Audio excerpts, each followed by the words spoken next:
நாளைக்காக கவலைப்படாதிருங்கள், நாளைய தினம் தன்னுடையவைகளுக்காக கவலைப்படும். அப்படின்னா என்ன? நாளைய தினம் தன்னுடையவைகளுக்காக கவலைப்படும்னா என்ன? இப்போ ஒரு உதாரணத்துக்கு நான் சொல்றேன்.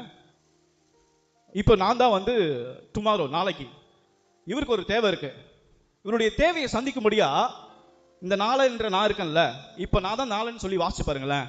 நாளைய தினம் தன்னுடையவைகளுக்காக கவலைப்படுவோம். அப்போ நாளை இவருடைய நாளைக்கு தேவை இருக்குல்ல, அது யாருடைய ரெஸ்பான்சிபிலிட்டி? என்னோட ரெஸ்பான்சிபிலிட்டி. அந்தந்த நாளுக்கு அதின் பாடு போதுமா? அந்தந்த நாளுக்குனா இந்த நாள் இருக்குல்ல, இந்த நாளுக்கு ஒவ்வொரு நாள் ஒரு பாடு இருக்கு. சொல்றது புரியுதுங்களா?